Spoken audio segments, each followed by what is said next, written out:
নামাজের বেলায় কোনো আপত্তি নাই, রোজার বেলায় কোনো আপত্তি নাই, হজের নিয়ে কোনো আপত্তি নাই, সমাজে সুদ করে বেড়ে যাচ্ছে আপত্তি নাই, সমাজে চোর চিটিংবাজ বেড়ে যাচ্ছে আপত্তি নাই, সমাজে বেনামে কেমন করে জেনা ব্যভিচারী বেড়ে যাচ্ছে কোনো আপত্তি নাই। ঘুরিয়ে ফিরিয়ে আমার রাসূলুল্লাহ নিয়ে আপত্তি করবে। এ যুবকেরা, তরুণীরা, বাবেরা, যেমন আমার নবী পাককে আল্লাহ সম্মান দিয়েছে, ওই মাকাম সম্মান গুলো শুনতে চাই না, ওই মাকাম সম্মান গুলো বলতে চাই না। ওই মাকাম সম্মান থেকে আমাদেরকে সরাবার জন্য প্ল্যান করতে লেগেছে।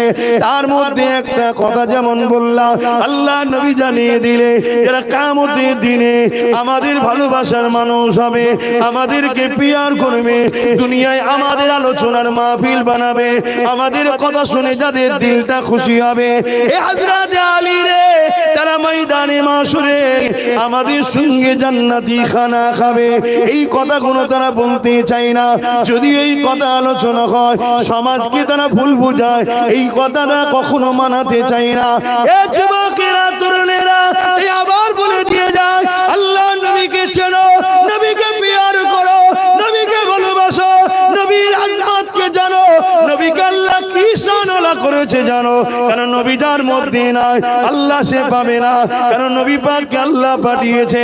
হাবিব, দুনিয়ার মানুষগুলো আমায় ভুলে গেছে, আপনি যান ওদেরকে আমার সঙ্গে জুড়ে দেন। তাই আমাদের কাজ হবে নবী পাকের কদমে পৌঁছানো। নবী পাককে আল্লাহ যে কাজে পাঠিয়েছে, নবী পাক তাদেরকে আল্লাহর সঙ্গে জুড়ে দেবে। আরো জোরে বলুন সুবহান। কি গো, আমার নবীর কথা শুনে আপনাদের দিলে খুশি হচ্ছে না ব্যথা হচ্ছে? একটু হাত তুলে বলবেন, খুশি হচ্ছে না ব্যথা হচ্ছে? আল্লাহকে সাক্ষী রেখে বলছি, হাত তুলে রাখুন। যে দিল রাসূলের কথা শুনে খুশি হয়, ও দিলে ঈমান আছে। জোরে বলুন সুবহানাল্লাহ। ও দিল ঈমান আছে। ও পাপী হতে পারে, গুনাহগার হতে পারে, বদমাইশি করতে পারে, কিন্তু বেঈমান নয়। ও একদিন না একদিন জান্নাতে যাবেই। জোরে বলুন সুবহানাল্লাহ। আর যে দিলে নবী নেই, নবীর কথা ভালো লাগে না, নবীর কথা শুনতে ইচ্ছা নাই, নবী নবী করলে কি হবে, রাসূলুল্লাহর মর্যাদা আজমতের কথা শুনতে মন যায় না। মনে রাখবে, দুনিয়ায় ওকে যতই লোক মনে করুক তাহাজ্জুদ গুজার, হাজী সাহেব, হুজুর সাহেব, পীর সাহেব, মুফতি সাহেব, ওর মধ্যে নাজাত কোনোদিন নাই। জাহান্নামে যে ঢুকবে আর বেরোবে না। আর ভুল করেছে, কিন্তু নবীর প্রেম ভালোবাসা আদব মর্যাদা রয়েছে, জাহান্নামে ঢুকবে, আল্লাহ ঈমানের জন্য বার করবে একদিন। জোরে বলুন সুবহানাল্লাহ। আর আল্লাহ পাক নাও ঢুকাতে পারে আবার। কেন? কিয়ামতের দিন রাসূলে পাক দাঁড়াবে না, দাঁড়াবে না। আরে বলুন হ্যাঁ কি না? আরে মানেন হ্যাঁ কি না? হ্যাঁ, এই চিনার লক্ষণ বলে গেলাম। কিছু মানুষ দেখবেন সমাজে রাসূলের শাফাআত নিয়ে আমাদেরকে শিখাতে চায় না, নবীর শাফাআত শিখাতে চাই না। বড় দুঃখের বিষয়। এগুলো আমাদের লক্ষ্য ঈমানকে বার করলে। আমাদের ঈমান বেরোলে কি হবে ভাই? ওই যারা ইসলাম মিটাচ্ছে তারা আমাদের ঘরে জন্ম আঁকতে চাইবে, আমরা জিততে আর পারবো না। আর ঈমান থাকলে কানা খোঁড়া ল্যাংড়া যাই হই, ফতে আমাদেরই হবে। জোরে বলুন সুবহানাল্লাহ। বদরের কথা কি ভুলে গেছেন নাকি? বলবেন তো, বদরের কথা ভুলে গেছেন? সেই মোতার যুদ্ধের কথা ভুলে গেছেন? হ্যাঁ, একদিকে 2 লক্ষ, একদিকে 3000। 3000 আমরা ছিলাম, 2 লক্ষ জালিম ছিল। সালাউদ্দিন আইবির নাম ভুলে গেছেন? কি গো যুবকেরা, সালাউদ্দিন আইবিকে চেনো? বলো না গো। তো ফোনলেই ব্যস্ত, কি চিনবে? আবার ওর বুকে কার ছবি দেখো না। ওকে আমি বলছি, ওর খেয়ালই নেই, ওর খেয়ালে আছে। কথা বুঝছেন না? এই তো সমাজ। শোনো ভাই আমার, এই গাফলতি তোমার কিন্তু বড় ক্ষতি করবে। তুমি যদিও ফসকে পালিয়ে যাও, তোমার বাচ্চা কোনকে প্যালেস্টাইনের বাচ্চাদের মতো কাফন পরে নিতে হবে এই ছোটবেলায়, তোমার গাফলতির জন্য। সালাউদ্দিন আইবিকে চেনো? 12,000 সৈন্য নিয়ে সেলিবীয় সৈন্যদের মোকাবেলা করে মসজিদে আকসাকে যিনি উদ্ধার করেছিলেন, জোরে বলুন সুবহানাল্লাহ। বড় আশিক রাসূল মানুষ ছিলেন। কথা বুঝে আসছে? 12,000 সৈন্য মাত্র। কত ময়দানে গেছে কি জন্য? আমাদের মসজিদকে দখল করে নিয়েছে। এই যে মসজিদ যে দখল, এটা নতুন আজকে নয়, এই যুগ যুগ ধরে আসছে। বাবা, মসজিদে এসে আল্লাহকে সেজদা দিতে ভালো লাগে না, এটা আমাদের দোষ আছে না? নাই, হ্যাঁ আমাদের দোষ আছে। আমরা গাফলতি করি, মসজিদগুলো ফাঁকা করে রেখেছি। এই সুযোগে কাকের বাসায় কোকিলে ডিম পারে প্রবাদ বাক্য আছে না? নাই। হ্যাঁ, তাহলে আমরা যদি মসজিদকে আবাদ করে রাখতাম তাহলে বাপ চট করে কিন্তু কেউ ঘাটাতে যাই কারা ভাই? মসজিদের সিঁড়িতে উঠতে যে 2-3 বার করে কাঁপছে, কি ভুল বলছি নাকি? তো ওইগুলোকে দেখে কেউ ভয় করে? হ্যাঁ, যদি এই সব জন ছেলেগুলো যেত, বলো আমি যদি যেতাম সব সময়, হাজার হাজার লোক যুবক ছেলে মসজিদে ঢুকছে বেরোচ্ছে, বলো কারো সাহস ছিল মসজিদের দিকে চোখ তোলার? ভাবতো তো, ভাবো। তাহলে কেউ জোর করে লুটছে, সে যেমন দোষী, তাকে সহযোগিতা আমি করছি না করিনি? আমি না যাওয়া মানে তো সহযোগিতা করছি। তাকে যদি আল্লাহ শাস্তি দেয়, আমাকে কি ছেড়ে দেবে মনে হচ্ছে? এই আমার অজে কষ্ট হচ্ছে, তাহলে বলুন দোয়া করে দিচ্ছি। একভাবে 236 কিলোমিটার রাস্তায় দাঁড়াবার সময় নেই, এসে খাওয়া দাওয়া এখানে করি না। আমার হাবিব ভাই কোথায় গেল? কই হাবিব ভাই? আমার একটা সবাই আমার ভাই, তুমি মুর্শিদাবাদে, ওইটা আমার বাইরে আছে, একটুখানি বেশি কাছের ভাই, সবাই ভাই, কেউ আমার পর নয়। আপনারা পর মনে করতে পারে, আমি আপনাদেরকে আপন মনে করি। আপন মনে করে বলি তো বুঝাচ্ছে না, এক ধার থেকে প্লেন কথা বলে চলে গেলে তো হয়। আল্লাহ নবী, নবী দয়া নবী, নবী আমার আরশে আজিমের উপরে থাকবেন।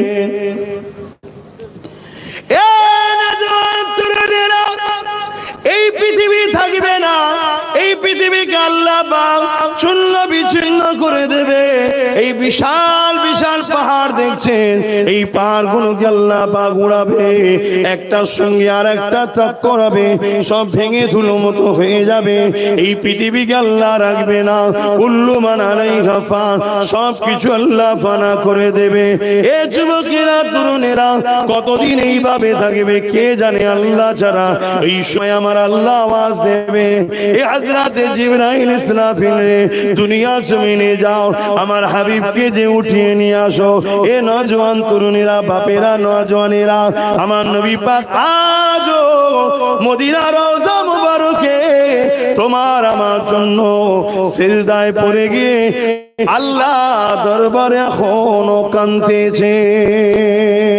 আল্লাহ নবী হায়াতুন নবী, মানো না মানো না, হাত তুলে তুলে বলো মানো না মানো না। নবী আমার রওজা মুবারকে এখনো তোমার আমার জন্য কাঁদতেছেন। সেই নবী পাককে উঠাবার জন্য আল্লাহ পাক বলবেন, জিবরাইল ইসরাফিল রে যা, দুনিয়া জমিনে যা, আমার হাবিবকে যে তুলে নিয়ে আয়। এই জমিনটা সেই জমিন থাকবে না। এ যুবকেরা, তরুণেরা, এই ঘর বাড়ি গাছপালা কিছুই থাকবে না। তাই জিবরাইল আলাইহিস সালাম দুনিয়ার জমিনে এসে আমার নবী কোথায় খুঁজে পাবে না। তাই আল্লাহ পাকের কাছে আওয়াজ দিয়ে বলতে লাগবে, ও রব্বি আল্লাহ, আপনার হাবিব কোথায়? আমি জিবরাইল খুঁজে পাচ্ছি না। আমার আল্লাহ পাক বলতে লাগবে, এ হযরতে জিবরাইল রে, দুনিয়ার জমিনে কান লাগিয়ে লাগিয়ে লাগিয়ে লাগিয়ে শোন, যে জায়গা থেকে দেখবি আমার হাবিবের কান্নার আওয়াজ আসছে, ওই জায়গাতে আমার হাবিব তিনার গুনাহগার উম্মত উম্মতিদের জন্য কাঁদতেছে। আরো জোরে বলুন সুবহান। এত দরদি কে আছে? সারা জীবনটা কেঁদেছে, শিশুবেলা থেকে নিয়ে শুরু করে দুনিয়া জমিন থেকে পর্দা নিয়ে আখিরাতের দিকে রওনা হয়েছে। সেই নবী পাক আজও কাঁদতেছে। শুনছেন? যারা আমাদের ঈমানকে লুটতে চায় তারা আমাদেরকে শিখায় নবী পাক মরে গেছে, বলুন নাউজুবিল্লাহ।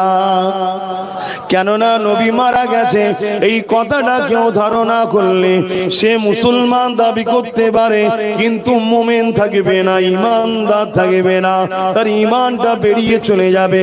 কেননা আমার নবী জীবিত হায়াতুন নবী, এই জন্যই তো নবীর বিবিদের ঘরে আমাদের আম্মা জান দিগকে বিবাহ করাটা পৃথিবীর জমিনে সবার জন্য হারাম।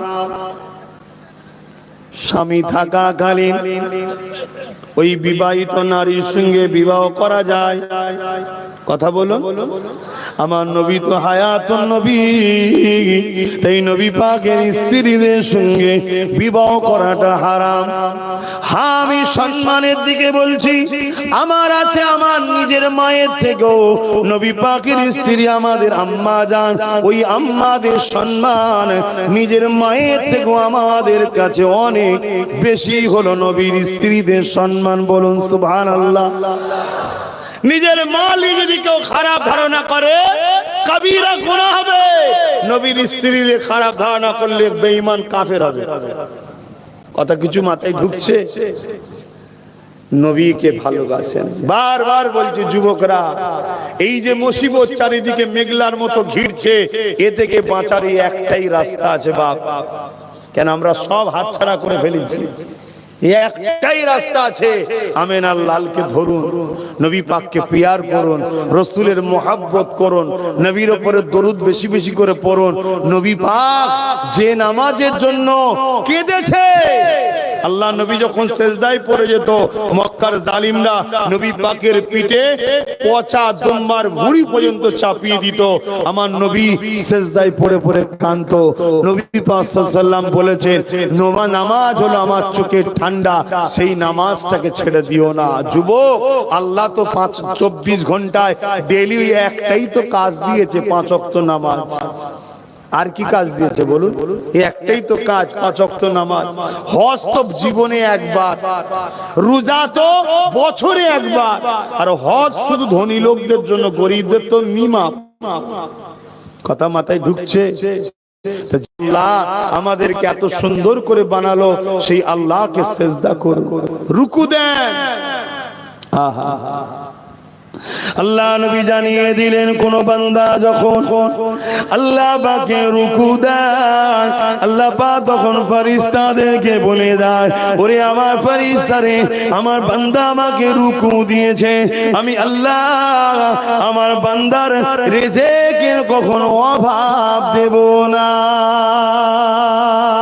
এ যুবকেরা, তরুণীরা, বাপেরা, কোন বান্দা যখন সিজদা করে, আমার আল্লাহ বা ফেরেশতাদেরকে বলে, ওরে আমার ফেরেশতারে, আমি আল্লাহ আমাকে ওরা দেখে না, বিল গায়ব না দেখে ঈমান এনেছে, আমি আল্লাহ সাক্ষী তোদেরকে রেখে দিলাম, আমি আল্লাহ আমার সিজদাকারী বান্দা বান্দি দিগকে অবশ্যই আমার জান্নাতে নিয়ে এসে আমার দিদারটা দিয়ে দেব। এ যুবকেরা, তরুণেরা, আমার আম্মা জানেরা, বোনেরা, আল্লাহকে রুকু সিজদা দেন। হযরত মুসা আলাইহিস সালাম আল্লাহ পাকের সঙ্গে তুর পাহাড়ে কথা বলতে গেলে, কথা বলার পর আল্লাহ পাককে বলতে লেগেছে, ও রব্বি আল্লাহ পাক, আপনি আমার সঙ্গে কথা বলছেন, এই জমিনের উপরে আর কি কারো সঙ্গে কথা বলবে? আল্লাহ পাক বলেছিল, মুসা, আমার একদল বান্দা বান্দি আছে যারা আমি আল্লাহ আমার সঙ্গে কথা বলবে। এ মুসা, শুধু কথা বলবে তা নয়, তুমি কথা বলতে গেলে বেশি সময় পাও না, তারা যতক্ষণ খুশি কথা বলতে পারবে। এ মুসা রে, তুমি কথা বলতে গেলে তুর পাহাড়ে তোমাকে আসতে হয়, তারা যখন আমার সঙ্গে কথা বলবে তাদেরকে তুর পাহাড়ে কোনো জায়গায় আসতে লাগবে না, যে কোনো পবিত্র জায়গাতে আমি আল্লাহ আমার সঙ্গে কথা বলতে পারবে। হযরত মুসা রে, তুমি আমার সঙ্গে কথা বলছো, তোমার আমার বিচখানে কতটা দূরত্ব? 70,000 নূরের পর্দা রয়েছে, একটা পর্দা দিয়ে আর একটা পর্দা 10,000 বা 70,000 বছরের রাস্তা। ও হযরত মুসা রে, আমার একদল স্পেশাল বান্দা বান্দি রাখা আছে, তারা যখন আমার সঙ্গে কথা বলবে তাদের আর আমার বিচখানে কোনো পর্দা থাকবে না, 70,000 নূরের পর্দা সরিয়ে দেওয়া হবে, একদম কাছে কাছে সামনাসামনি কাছে কাছে কথা বলতে লাগবে। হযরত মুসা আলাইহিস সালাম বললেন, আল্লাহ পাক আমাকে সেই বান্দাদের দলভুক্ত করো। আল্লাহ বলল, হবে না, আমার স্পেশাল রাখা আছে। আল্লাহ পাক তবে কি জানতে পারি তারা কারা হবে? আমার আল্লাহ পাক জানিয়ে দিলেন, ও হযরত মুসা, তারা হলো আমার বন্ধু নবী মুহাম্মদ রাসূলের উম্মত উম্মতি হবে। তারা যখন নামাজ পড়বে আমি আল্লাহ আমার জন্য দাঁড়াবে, যেখানে খুশি দাঁড়াতে পারে। এই জমিনকে আমাদের জন্য মসজিদ বানিয়েছে, তবে জামাতের জন্য আমরা বাইতুল্লাহ আল্লাহর ঘর বানিয়েছি, কেননা ওখানে নির্দিষ্ট জায়গাতে আমরা একত্রিত হয়ে পড়ব, 27 গুণ সওয়াবটা বেশি পাবো। কিন্তু মনে রাখবে, যে কোনো পবিত্র জায়গায় দাঁড়িয়ে যে খুশি যেখানে খুশি নামাজ পড়তে পারে, কারণ এই জমিনটা হলো আল্লাহ আমাদের জন্য মসজিদ বানিয়ে দিয়েছে। ওই নামাজে যখন তুমি আমি দাঁড়িয়ে যাব, আল্লাহু আকবার বলে নিয়ত করে, তখন 70,000 নূরের পর্দা সরিয়ে দিয়ে আল্লাহ পাক কুদরতি ভাবে একেবারে কাছে চলে আসে। আল্লাহ নবী তাই জানিয়ে দিলে, এ আমার উম্মত উম্মতি রে, তোরা যখন মাথাটা নত করবি, তোদের কপালটা মাটিতে পড়লে মাটি থাকে, তোদের কপালটা মার্বেলে নামাজ পড়লে মার্বেল থাকে, কিন্তু আমি মুহাম্মদ রাসূল বলে দিয়ে যায়, তোদের কপালটা আমার আল্লাহ পাকের কুদরতি কদমে পড়ে যায়। আরো জোরে বলুন সুবহান।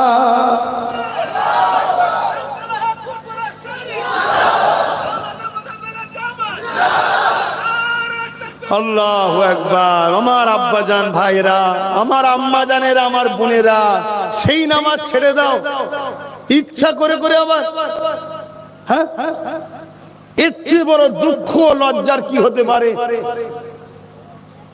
যে আল্লাহ দুটো হাত দিল, দুটো পা দিল, দুটো চোখ দিল, দুটো কান দিল, কিডনি দুটো দিল, কোটি কোটি টাকার সম্পদ দিয়েছে ফ্রিতে। তুমি নিজেকে হিসাব করো, তোমার দুটো চোখের দাম কত, দুটো কিডনির দাম কত, তোমার হার্টের দাম কত, তোমার পায়ের দাম কত, তোমার হাতের দাম কত, তোমার চোখ দুটোর দাম কত, তোমার কান দুটোর দাম কত, সবচেয়ে বড় কথা তোমার দিমাগ, যে দিমাগ তো কখনো লাগাচ্ছ না, ওই দিমাগের দাম কত? যদি আল্লাহ মেন্টাল সমস্যা করত, ঘরের বাপ বাসি কলতে বেঁধে রাখতো, কেন? তুমি পাগল, মেন্টাল তোমার খারাপ আছে, আল্লাহ তা করেনি, সুস্থ করেছে। একটু ভাবো, যদি না ভাবো তো পরিবর্তন হবে কি করে? আগামী দিন বড় কঠিন দিন আসছে বাপ। সুখের হাওয়া আল্লাহ লাগাচ্ছে, আল্লাহ ভুলে গেলে? হ্যাঁ, আমি জানি না আমার কথায় আপনারা যুবকরা বেজার হচ্ছেন কিনা, কষ্ট পেচ্ছেন আমার ভাইগুলো। ভালোবাসি বলে বোঝাচ্ছি, এখনো সময় আছে। তওবা করো, ফিরে আসো, আল্লাহর ঘরগুলোকে আবাদ করো, আল্লাহকে সিজদা দাও। তবে মনে রাখবে, আসসালাতু মিরাজুল মুসলিমিন নয়, আসসালাতু মিরাজুল মুমিনিন। মুসলমান আলাদা জিনিস, মুমিন আলাদা জিনিস। প্রত্যেকটা মানুষ জন্ম হয় মুসলমান হয়ে। প্রত্যেকটা মানুষ জন্ম হয় কি হয়ে? বলুন বলুন, মুসলমান। ওই মুসলমান ধরুন হচ্ছে পাসপোর্ট। মুসলমানটা কি? পাসপোর্ট। ওতে ভিসা মাত্রাই মুমিনের, অর্থাৎ মুহাম্মদ রাসূলের প্রেম ও আদবের। জোরে বলুন সুবহানাল্লাহ। মুসলমান তো সবাই, কিন্তু নামাজ মেরাজ স্বরূপ মুসলমানদের জন্য নয়। মুমিন মুমিনা যখন নামাজ পড়ে তখন তারা আল্লাহ দিদার স্বরূপ হয়। জোরে বলুন সুবহানাল্লাহ। ঈমান ঠিক করে নামাজ পড়ো, ঈমান ঠিক করে রোজা রাখো, ঈমান ঠিক করে হজ করো, আল্লাহ তোমাকে এক সেজদাতেই তার করে নেবে। দুনিয়া তোমাকে টানতে চাইলো, তোমার এই মাথাকে আর আল্লাহ থেকে সরাতে কেউ পারবে না। তোমার দিল মনে হবে, দৌড়, আমার লক্ষ টাকা লস হয়, হোক গে যাক, আমি এখন নামাজটা পড়ে এসেছি। জোরে বলুন সুবহানাল্লাহ। ঈমান ঠিক করে পড়ো। আহা, আল্লাহ কত ভালোবাসে, কত পিয়ার করে, কত মহব্বত করে আল্লাহ। হ্যাঁ, আজকে দুপুর বেলা খাওয়া হয়েছে না হয়নি বলুন বলুন? আল্লাহ খাইয়েছে। কে খাইয়েছে? আল্লাহ। আপনারা অনেকে মনে করতে পারে আরে আমি মেহনত করেছি, তোমার শরীরটাকে সুস্থ কে রেখেছে? মেহনত করার ক্ষমতা কে দিয়েছে? অনেক লোক মেহনত করার পরেও ঘরে ফিরতে পারে না, রাস্তায় অ্যাক্সিডেন্ট করে মরেও যায়। তোমাকে সুস্থ নিয়ে এসছে কে? কোন দিক দিয়ে তুমি তোমার আল্লাহকে অস্বীকার করবে? অতএব সেই আল্লাহ তোমাকে তো কিচ্ছু কাজ দেয়নি বাপ, শুধু বলেছে 5 বার আমার কাছে আসবি, অর্থাৎ আমাকে সেজদা করবি, আর আমার পক্ষ থেকে মুয়াজ্জিন তোকে ডাকবে, আল্লাহু আকবার আল্লাহু আকবার, 5 বার ডাকবে, তুই চলে আসবি। আল্লাহ মহান, আল্লাহ সব থেকে বড়, আল্লাহ মহান, আল্লাহ সব থেকে বড়, তোকে ডাকবে, আসবি, এসে আমাকে সেজদা দিবি, রুকু দিবি, তাসবিহ পড়বি। আর নামাজ যখন পড়বেন ওই নামাজের মধ্যেই আবার আল্লাহ আমাদেরকে নবী চিনিয়ে দিচ্ছে। জোরে বলুন সুবহানাল্লাহ। চিনাচ্ছে না চিনাই নেই? বলুন, নামাজ কার জন্যে? নামাজ কার জন্যে? আরে জোরে জোরে বলবেন তো। নামাজ কার জন্যে? শুধুমাত্র আল্লাহর জন্যে। কার জন্যে? আল্লাহর জন্যে। নামাজে কেরাত পড়া হয় কার জন্যে? তো সূরা ফাতিহা বা অন্য সূরা মিলান কার জন্য? একটু সারা দেন। রুকু দেন কার জন্যে? রুকুতে যে তাসবিহ পড়েন সুবহান রাব্বিল আযীম কার জন্যে? সেজদা দেন কার জন্যে? সেজদায় যে তাসবিহ পড়েন কার জন্যে? সুবহান রাব্বিল আলা কার জন্যে?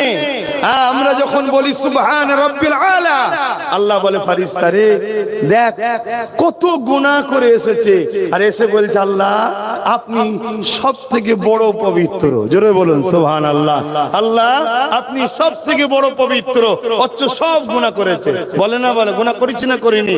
আল্লাহ বলে হা ফেরেশতারে এত গুনাহ করে আমাকে সব থেকে বড় পবিত্র বলছে, আমার পবিত্রতার গুণগান গাইছে।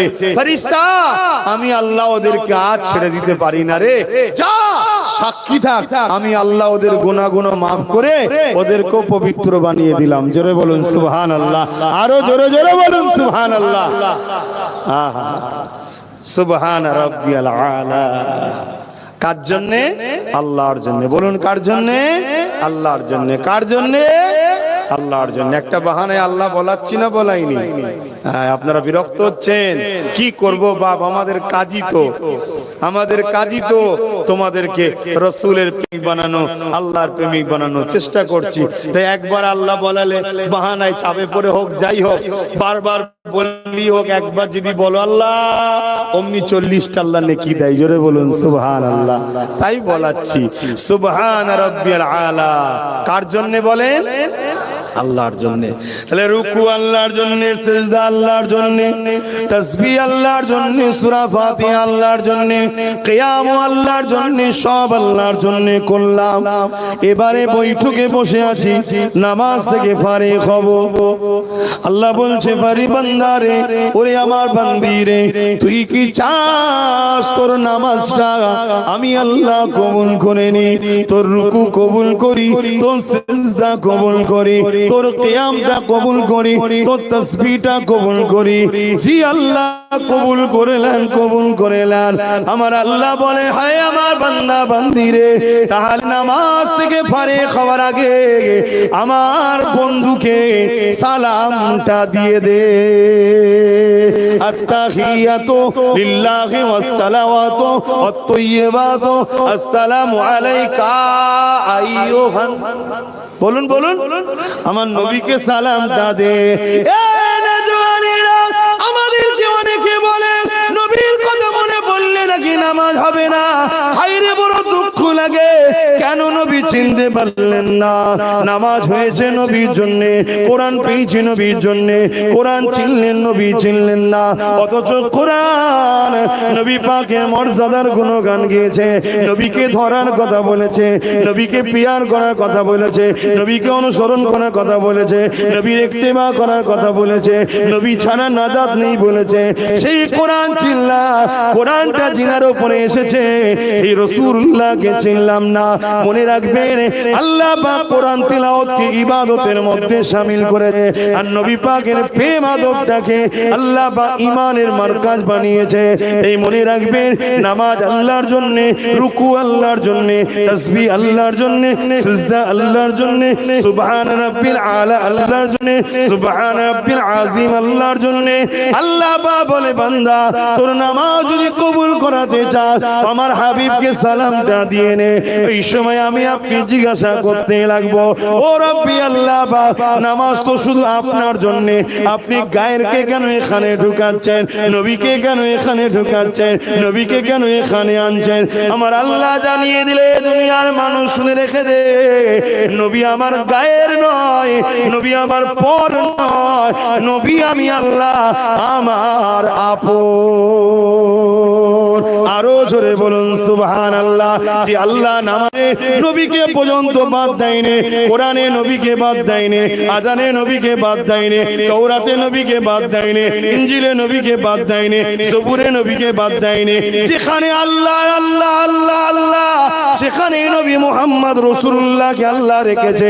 কিন্তু বড় দুঃখের বিষয়, আমাদের ঈমানকে চুরি করার জন্য কলেমা থেকে নবীর নামকে বাদ দিবার ষড়যন্ত্র চলছে। লা ইলাহা ইল্লাল্লাহ শুধু বলো, মুহাম্মদ রাসূলুল্লাহ বলা যাবে না। নাউযুবিল্লাহ মিন জালিক। মনে রাখবে, সারা জীবন যদি লা ইলাহা ইল্লাল্লাহ, লা ইলাহা ইল্লাল্লাহ, লা ইলাহা ইল্লাল্লাহ বলে যাও, মুহাম্মদ রাসূলুল্লাহ যদি না বলো, ঈমান কোনোদিন হবে না। কেন? লা ইলাহা। এই দিক থেকেও যারা আছে সব নেবে আসো, গাছের দ্বারা ওইদিকে রয়েছে, নেবে আসো, এসে আমাদের সঙ্গে লেগে যাও শুধু। হ্যাঁ, মাশাআল্লাহ, কত সুন্দর লাগছে, এবার বলো বলো কত সুন্দর লাগছে। আচ্ছা বলো, এই যে মাহফিলটার সৌন্দর্য বাড়ছে, এটা কি আমার বাড়ছে না আমার রাসূলুল্লাহর মাহফিলের সম্মান বাড়ছে? বলুন বলুন বলুন, রাসূলুল্লাহর মাহফিলের সম্মান বাড়ছে। আসুন আমার সোনার ভাইরা, না আমার আলোচনায় কষ্ট পেয়ে গেলেন আপনারা? দেখুন ভাই, আবার বলছি, ঈমান ঠিক রাখবেন। ঈমান দয়াল নবীর প্রেম আদবের উপর দাম। জোরে বলুন সুবহানাল্লাহ। তাই আমরা আদবের সাথে দাঁড়িয়ে প্রেমের সাথে রাসূলুল্লাহকে সালাম দিই। যদি আমার কোনো ভাইরা বসে দেয়, তাদেরকে ডিস্টার্ব করা, ছোট বড় কথা বলা, বা তাদেরকে ইসলাম থেকে বেরিয়ে গেছে এমনটা আমরা বলি। কোরআনে ইশারাতান আছে, হাদিসে ডাইরেক্ট আছে। জোরে বলুন সুবহানাল্লাহ। সাল্লু, দরুদ পড়ো, ওয়াসাল্লিমু, সালাম দাও। সালামের পরে আল্লাহ বলেছে তাসলিমা, সবথেকে উত্তম ভক্তি ভালোবাসা আদবের সাথে সালাম দাও। জোরে বলুন সুবহানাল্লাহ। কেননা দরুদ পড়লে সওয়াব হয়, সালাম দিলে রাসূলুল্লাহ জবাব দেয়, আর জবাবটা তুমি আদবের সাথে নাও, দাঁড়িয়ে দাঁড়িয়ে নাও। জোরে বলুন সুবহানাল্লাহ। দ্বিতীয় নম্বর কথা, বাবুল আদব কিতাবুল কিয়াম। নবী পাককে আদবের বাবে কিয়ামের অধ্যায়ে রাসূলকে সাহাবারা দাঁড়িয়ে দাঁড়িয়ে সালাম দিয়েছে। জোরে বলুন সুবহানাল্লাহ। আজকের দিনে কোন লাইভ মদিনা শরীফ মারুন, লক্ষ নয় কোটি কোটি লোক যাচ্ছে, যারা বাবু সালাম বলে গেট আছে, ওই গেট দিয়ে ঢুকছে, সব নবী পাককে দাঁড়িয়ে দাঁড়িয়ে সালাম দিচ্ছে। জোরে বলুন সুবহানাল্লাহ। এটা খানের ব্যাপার, দিলের ব্যাপার। কিন্তু আমার ভাই, আসুন নিজেদের মধ্যে এই জুজিয়াত মাসলালে ইখতিলাফ যেন না হয়। কেন? এটা প্রেম ভালোবাসার ব্যাপার। আমি ভালোবাসি, আপনি আমার ভালোবাসায় আঘাত দেবেন না। আপনার প্রেম আপনার কাছে, আপনি আপনার লে থাকুন, আমি আপনাকে আঘাত দেবো না। কথা মাথায় ঢুকছে? আসুন সকলে দাঁড়িয়ে দাঁড়িয়ে উচ্চ আওয়াজে ভালোবাসায় দয়ার নবীর উপরে সালাত ও সালাম পাঠ করি। ইয়া নবী সালাম, ইয়া রাসূল, ইয়া হাবিব সালাম, সালাবাতুল্লাহ। কঠিন হাসরের দিনে কি আছে মোদে এ কপালে, গুনাহগার উম্মাহ আতো আপনার লইবেন সঙ্গে এ মাহশরে নবী সালাম ইয়া রাসূল ইয়া হাবিব সালাম সালাম ইয়া নবী মদিনা হতে সব কিছুই পারেন এন দেখিতে মুদির কবরে এ রাখিলে লইবেন আপন করে নবী সালাম ইয়া রাসূল ইয়া হাবিব সালাম সালামাতুল্লাহ। আমি আরো একটা কথা জানতে চাই, আপনারা হাত তুলে দোয়া চান কেন? বড় দুঃখের সাথে বলতে হয়, আমাদেরই ভাই যাদের আব্বা সবাই হাত তুলে দোয়া চেয়েছিল, আজকে কিছু কিছু ভাইয়ের আমার হাত তোলা বন্ধ করে দিচ্ছে, জানি না কেন। তবে মনে রাখবেন, আমার রাসূলুল্লাহ যখন খুব খুশি হয়ে দোয়া চাইতেন, কোন হাল এমন হতো এত লম্বা হাত তুলতেন, নবীর শরীরের এই মুবারক অংশগুলোও দেখা যেত। জোরে বলুন সুবহানাল্লাহ।